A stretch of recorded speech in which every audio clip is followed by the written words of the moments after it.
ICICI prudential mutual fund ने investors के लिए एक नया म्यूचुअल फंड लॉन्च किया है जिसका नाम है ICICI prudential diversified equity all cap active fund of funds. ये एक फंड ऑफ फंड यानी एफओएफ है और इसका एनएफओ 2 मार्च 2026 में खुल चुका है, जिसमें निवेश करने की आखिरी तारीख 16 मार्च 2026 है।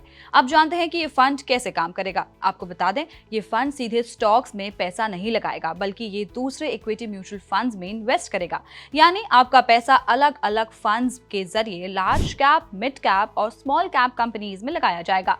इसका benchmark Nifty 500 total return index है, जो इंडियन स्टॉक मार्केट की बिग, मिड और स्मॉल कंपनीज को मिलाकर ब्रॉड मार्केट को रिप्रेजेंट करता है। अब जानते हैं कि इन्वेस्टर्स के लिए क्या फायदा है। कई बार इन्वेस्टर्स एक ही कैटेगरी के फंड में ज्यादा पैसा लगा देते हैं, जैसे सिर्फ मिड कैप या स्मॉल कैप, क्योंकि वही हाल ही में रिटर्न दे रहे होते हैं। लेकिन मार्केट साइकिल बदलने पर वही सेगमेंट जल्दी गिर सकता है। इसी को ध्यान में रखते हुए इस फंड को ऑल कैप स्ट्रैटेजी के साथ बनाया गया है, ताकि आपका पैसा अलग अलग मार्केट सेगमेंट में फैला रहे और रिस्क का थोड़ा बैलेंस हो सके। मगर अब सवाल ये है कि एलोकेशन कैसे तय होगा। तो आपको बता दें, ये फंड हाउस के मुताबिक ये स्कीम मार्केट कंडीशंस के हिसाब से एलोकेशन बदल सकती है। अगर लार्ज कैप ज्यादा स्टेबल रखते हैं तो वहां ज्यादा पैसा जा सकता है, और अगर ग्रोथ अपॉर्चुनिटीज मिड कैप या स्मॉल कैप में दिखती है तो वहां एक्सपोजर बढ़ाया जा सकता है।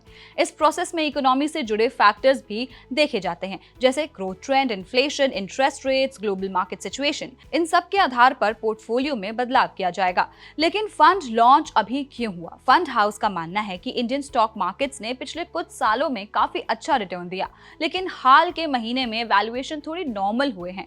साथ ही जियोपॉलिटिकल टेंशंस, एफआईआई फ्लोज में उतार चढ़ाव और ग्लोबल पॉलिसी अनसर्टेनिटी की वजह से मार्केट आगे वॉलेटाइल रह सकता है। ऐसे समय में diversified all cap strategy investors को मार्केट साइकिल हैंडल करने में मदद कर सकती है। ओवरऑल, अगर कोई इन्वेस्टर्स एक ही फंड के जरिए लार्ज, मिड और स्मॉल कैप का एक्सपोजर लेना चाहता है तो ये एफओएफ एक सिंपल ऑप्शन हो सकता है। लेकिन किसी भी म्यूचुअल फंड में इन्वेस्ट करने से पहले रिस्क फैक्टर्स और स्कीम डॉक्यूमेंट्स जरूर पढ़ने चाहिए, क्योंकि मार्केट में उतार चढ़ाव हमेशा बना रहता है। ऐसी और जानकारी के लिए पैसा लाइव को सब्सक्राइब करें और हमें अपनी राय कमेंट बॉक्स में जरूर बताएं।